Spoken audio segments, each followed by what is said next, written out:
Let's get Ray Cray. Ray, Lynn, yep.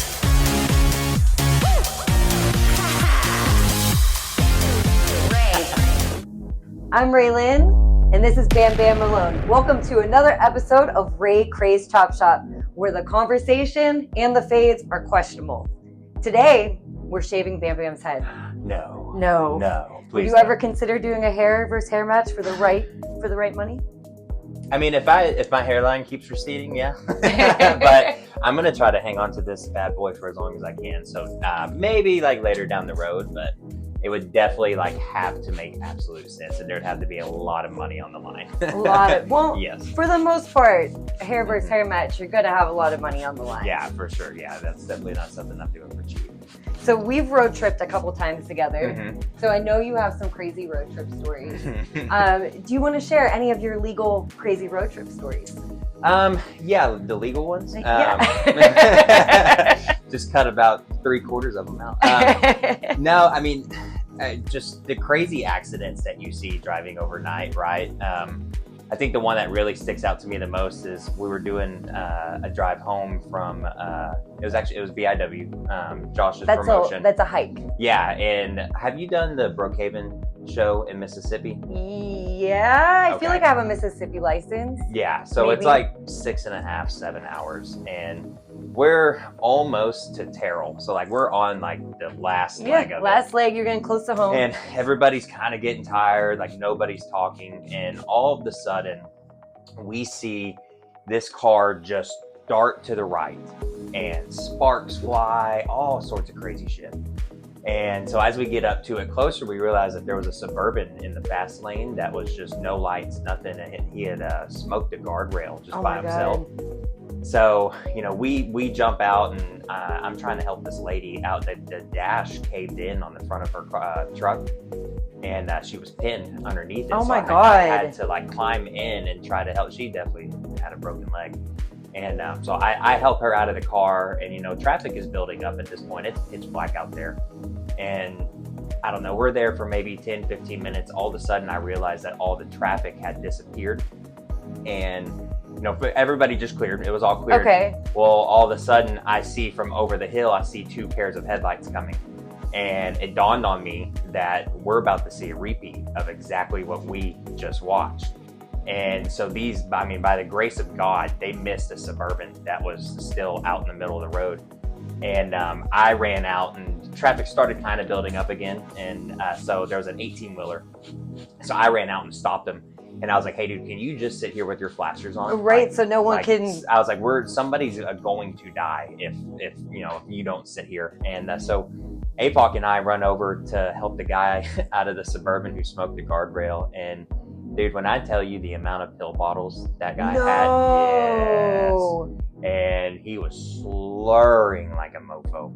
And so we, and as soon as he got out of the Suburban, he started kicking the pill bottles to the He's side like, I gotta of the road. hide this real quick before the cops get here. He kind of knew he was effed. So, we sat there until police got there, and firefighters, and the woman that I helped out of the car, her husband kept calling her phone. So I answered the phone, kind of let him know where she was. And poor lady, she worked at a gas station or something. She was in uniform. You could tell she was coming home from an overnight shift. Yeah, she's probably so tired. Yep. So for the remainder of that drive, we were absolutely wired. So, oh my gosh, I feel like that sticks with you not only for that drive, but maybe the next until you forget about it. And APOC did the classic dad thing. I'm in the passenger seat, and his arm flying over to try to. I'm like, dude, you just gave me a chop. Jesus, brother. Is really such a dad in the group. I wasn't sure how I felt about him when I first met him, but I felt like, I take my dog with me on a lot of the road trips. So he would make sure if I was walking my dog, I would always see APOC was somewhere watching, making sure I was safe. Yeah. So I appreciated him a lot. And I also just didn't know that you were a hero like that. Mm-hmm. That's pretty awesome. Yeah. You guys helped that lady. Yeah. We, I don't know. I didn't really know what else to do, right? And I knew as I ran over and opened her door, I was like, oh, Chase, you got to prepare yourself, dude. You don't know what this is like, because it was bad. And luckily, all she had was a broken leg. But I was like, dude, am I going to walk into right? You have no splattered idea. Across your windshield, yeah. But that's actually probably the craziest road trip story anyone's told me so far. That's that's nuts. So when the traffic disappeared and those cars came rolling over, and luckily, like I said, by the grace of God, everybody missed. But an 18-wheeler like went between the Suburban and hit the other side of the guardrail, and sparks flew. And I looked at APOC and I was like, dude, you have to move your car now, because we were just parked on the shoulder. So APOC takes off sprinting, as you can imagine. That's a funny idea. But yeah, he takes off sprinting to move his car. But yeah, it was me, APOC, and Ryan Remington. I don't know if you are familiar with him. He doesn't work very much anymore. But yeah, for the rest of the drive, I've met him. Yeah, I don't think I fell asleep that night at all. Like, we were just absolutely wired. And I mean, if we were 100 yards closer, that would have been us that hit the Suburban. Like, there was no sign of that Suburban in the road until you got up on it. Yeah, some crazy shit, dude. Absolutely terrifying. Mm-hmm. Now, how long have you been wrestling? I think we have like a similar amount of time. 12. 12 years? Yeah, cool. 12. It'll be 13 in January. I hit 13 in August. Oh, nice. So August what? 18th. Okay. Yeah. I had to think about that real hard. Yeah. Okay, so was wrestling school anything like how you pictured it? Like, I watched Tough Enough, and that's how I thought wrestling school was going to be. So it was maybe a little bit easier and harder at the same time, if that makes sense. Yeah, so I had a little bit of a different, like, breaking in than normal. So the guy who I claim trained me, Brett Idle, he was actually my high school football coach. And I had done like summer training camps with his dad and younger brother since I was in like 7th grade. And they had always told me about their older son who trained down in Houston with Booker T. And eventually, my sophomore year of high school, he ended up getting hired on as a coach. And, I just started picking his brain and, determined, okay, dude, like, this wrestling thing is something that I really want to actually do. Did you start training in high school? Yeah, so I started training the summer going into my senior year. So I had played varsity since I was a freshman in football, and from the time that I was like 12, 13 years old, I thought I was going to go play D1 football. Yeah, like that was it. And so you could imagine the shock on my parents when, I told them, hey, I know you spent all this money on me playing select ball and all this stuff. I'm going to go be a pro wrestler. And so he actually ended up hooking me up with the, at the time they're called the Christian Wrestling Federation. But now it's Ephesians Pro Wrestling, and APOC's heavily involved in that as well. But he ended up hooking me up with those guys because they're the only ones who would take me at 17 at the time.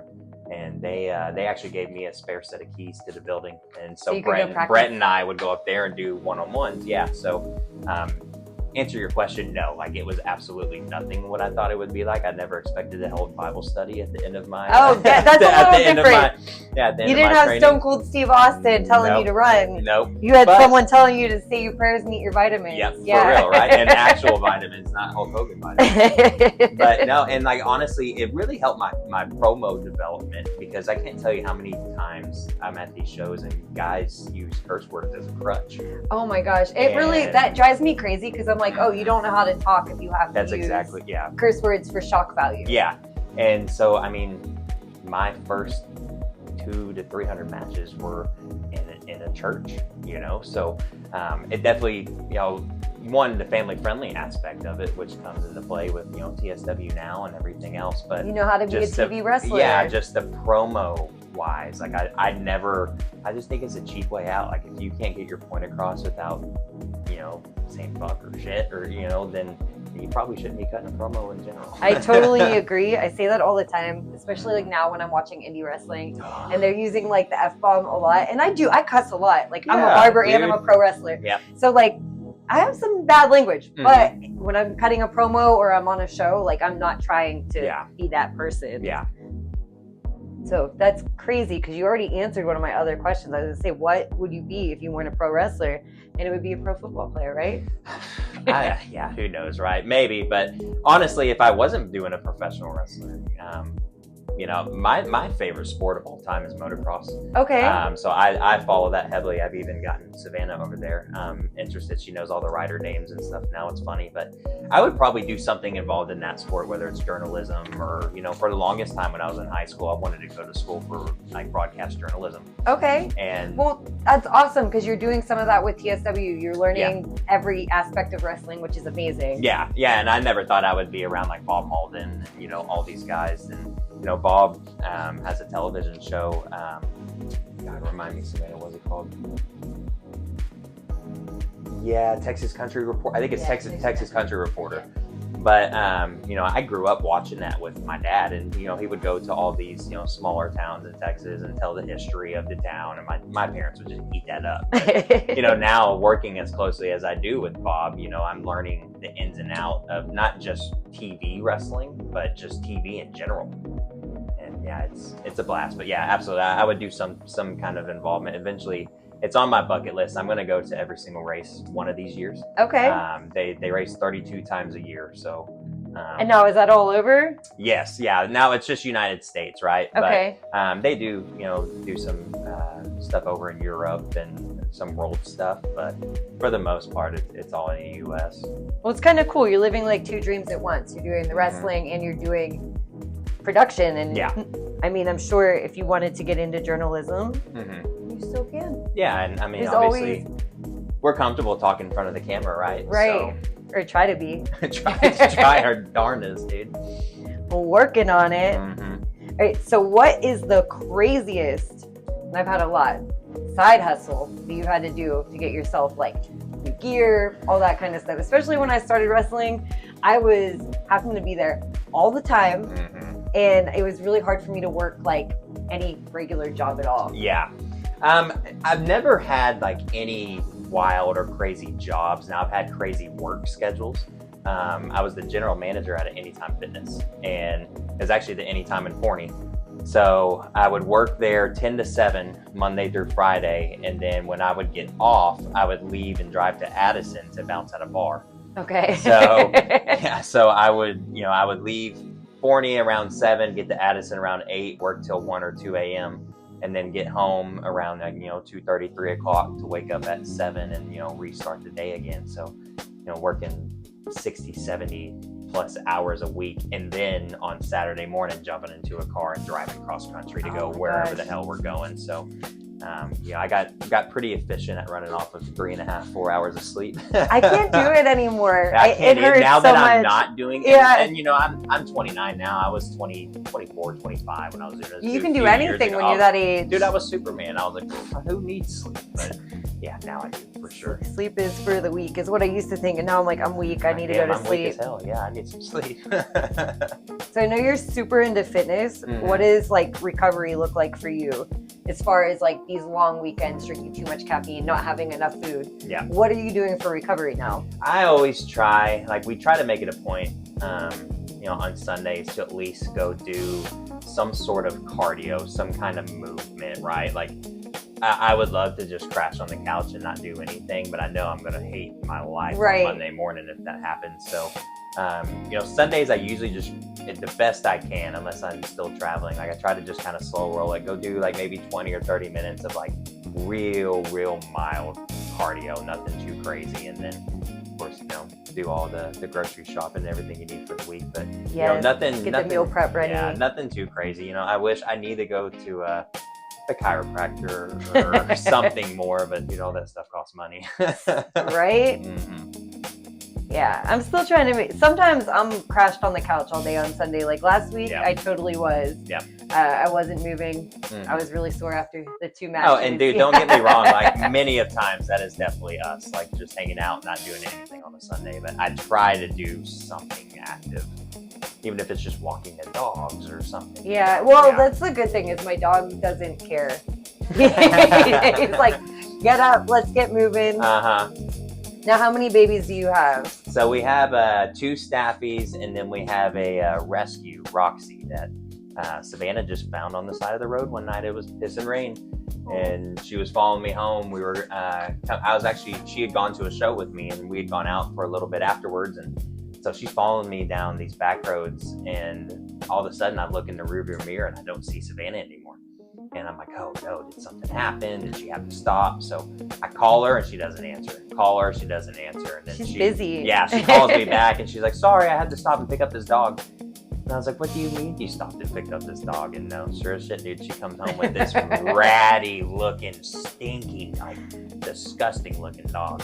And we took her to the vet and see if she was chipped, and she was. So I was like, okay, you know, maybe her owners will get in touch with us and we can get her back. But we never got a phone call or anything. And you know, I'm starting to. We definitely think she was dumped. It kind of sounds like it. Yeah, she was definitely dumped. But I mean, she's 7, so she's definitely a little bit older. She's definitely going a little blind. So she's our little rescue amongst our Staffordshire Bull Terriers. And they probably all keep you super busy but happy. Oh my God, yes, yeah, absolutely. Now her, Roxy, there's some days I forget she's even there. She's just curled up on a pillow doing her own thing. But the Staffies are backpack dogs, dude. I can't do anything without them being all up in my business. The other one's just like, she's like, I'm just happy that you guys, you know, brought me home. Yeah, exactly. I mean, the first month we had her, literally, she would just eat and sleep. That's it. I mean, she would sleep long enough, get up, go eat a few things from her bowl, get some water, go back and right back to sleep. I'm like, poor baby, she's just catching up on sleep that she hasn't been able to get. She's in like survival mode. Yeah, for sure. Awesome. That's what I said. I travel with my little guy all the time. Like, I don't know. Like, I got him in 2020. Because, like, wrestling can get kind of lonely, right? Yeah, for we sure. live these really crazy, like, nomadic lifestyles. Yep. I'm traveling all the time. And I don't know. My little dude just keeps me grounded. What's his name again? Star-Lord. Oh, that's awesome. But what kind of dog is he? He is a Shih Tzu. Oh. Star-Lord, Shih Tzus are so cute. Yukon, Fluffington, Uplandsky. Yukon Fluffington. Yeah. He needed a big name. Yeah, for sure. Yeah. Yeah, big personality. Huge personality. So what's next for you? What are you getting into this next month? We have some really exciting things coming up at TSW. You know, we haven't publicly released any of it, so I'll tell you off camera. But yeah, tell me what you can tell me. Yeah, so I am going to St. Louis August 15th for the NWA. There's a territories tournament, and so I'll be representing TSW. Awesome. There. So that'll be August 15th, and then have you ever? I'm sure you've heard of it by now, but have you haven't wrestled at Wrestle World yet? Have you in Carrollton? No, but I have heard of it, and I am talking to him as well. Yeah. You need to be there, dude. It's a really good show. They weekly. run every single Friday, so. It's a real easy way to just get an extra payday on a Friday instead of sitting at home. But and he puts on at home. Yeah, I do too. But unfortunately, it doesn't pay, right? Right. So, and he puts on a really, really good show as well too. And he does bring in some really solid talent. Like I had a singles match. Both first-time singles matches. I never wrestled Izzy James before. Oh, I love Izzy. Yeah. Izzy's been on the show, and we've been tagging with NWA for a little while, or within the NWA, but we've worked each other in tag matches 10 years ago, and that's it. We've never worked one-on-one, so we finally got to work one-on-one at Wrestle World, and then actually wrestled KJ Orso the last time I was there. And again, we had never wrestled before, even while he was Fuego, and we had never wrestled before. So I've gotten to work Sam Stackhouse and a few really good guys there. So it's a really, really solid show. But I'll be back there in August almost every week, and then I'm super excited about the St. Louis show. I love Trevor Murdoch. He's a super cool dude. He's so good, too. So damn good. And it's crazy. It's going to be a little bit of a full circle moment. I tore my ACL at the Harley race camp in the same venue that we'll be wrestling in. Oh, wow. I remember when they used to do those. Yeah, August of 16, I tore my ACL the very last day of camp. So 10 years later, I'll be reconquering that venue, hopefully. Or maybe it'll bite me again. No. We're not putting that kind of energy out there. No. But yeah, it'll be good. Yeah, I'm excited to go back and redeem myself from 10 years ago. Because, dude, it was such a damn good camp. First 2 days, we had New Japan representatives came in. And so New Japan was there Monday, Tuesday, and then Wednesday, Thursday, Dave Taylor was working for WWE at the time. So he came in and ran the camp Wednesday, Thursday. And Friday was TNA. Oh my! So you get representation from everywhere. Yes. You kind of find out what everybody wanted. And so Shane Helms was the head of talent relations at the time for TNA, and I had been working shows in Tennessee for Chase Stevens, and we would have James Storm and all these different TNA guys in the back, and I had actually been in talks with a few TNA representatives, and so I was like, this is my shot, this is my chance, and opening spot, I went to give a big boot and hyperextended my knee. No. And that was it. Yep. So. You know what? I did a camp like that too, for Ring of Honor. Whenever I was maybe like 3 or 4 years in, on the very last day of camp, I shattered my hand. I couldn't wrestle I couldn't wrestle or cut hair. So dude, I feel that. you. Yeah. I feel you. It's rough.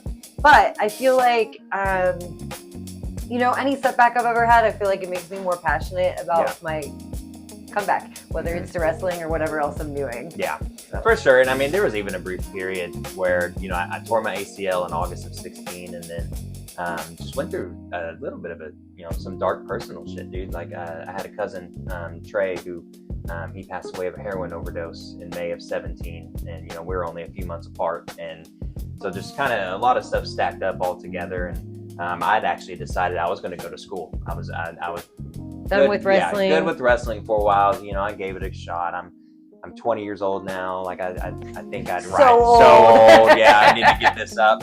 But I was like, I'm still young enough. If I do want to pivot and do something else, I can. So I actually moved to Oxford, Mississippi, and went to the junior college of Ole Miss.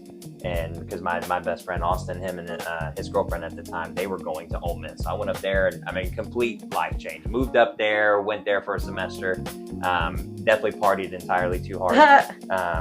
It happens. Yep, ended up moving back home. And once I got back here, I was like, okay, it's time for me to get back into the ring again. And so I did. So I was out for about a 9-month period that I was gone completely from wrestling, and then it sure did suck me right back in. I've been here ever since. It's addicting. It's probably one of the most addicting things I've ever done is become addicted to adrenaline, right? So yeah, and there's just no replacement for it. Like there's no those nervous butterflies that you get. Like I don't really know when my time does come and I am over wrestling, or either it's going to chew me up and spit me out like it does everybody else. But what am I going to do after that, right? Like how am I going to get that high? So I found jiu-jitsu recently. Yeah. So but it's also kicking my ass. Yeah. How often do you do that? Too much. I need to cut back. Yeah. Because I've been doing it like 5 days a week, and I'm I came in yesterday and I was like trying to cut someone's hair, and I was like, I can't lift my arm up because someone got me. How long you been doing that? Since October. Okay. Yeah, but I think I'll probably compete in that too. That's what I was going to ask. Yeah. Are you planning on competing? Yeah. You should, dude. Yeah, let us know. I want to be there. Because I can't do anything for fun.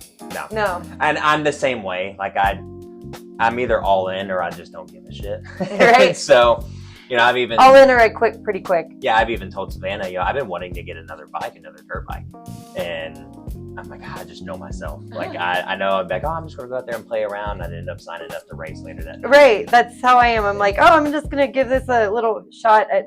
It'll be fun. It'll be a hobby. But it's like it's supposed to be a hobby, right? I'm like, but I think I'm good. I'm not good, but I'm gonna be good. Yeah. And I know that I'm gonna be good. Mm-hmm. So it's a wrap on all these bitches that were choking me out first. All right, so we are finishing up this cut. Look at this. Yeah. I have my second Fabio in here now. I have all these long hair guys coming to me. Mm-hmm. All right, so let's tell the camera where they can find you. Oh, wait. We're going to need this microphone. Yeah. Bam Bam Malone 27 on Instagram. Just look me up, Bam Bam Malone on Facebook, and then again, Bam Bam Malone on Twitter. Also check out TSW, Texas Style Wrestling. We have a lot of really, really cool things coming up in the near future that you are definitely going to want to have your notifications on for. So be on the lookout. Debuting soon. Yeah, yes. You are. I don't know when that is, but it's soon. It'll be probably 2 to 3 more weeks until that one airs. So, but yeah, check me out, Bam Bam Malone on all socials. Thank you. All right, and we'll flex at the camera. We're gonna show it off because we're pro wrestlers. I got this big shirt on. All right, don't forget to tip your barbers and your indie wrestlers. Buy our merch. Yeah, and always, and I mean always, bet on Bam Bam. Boom.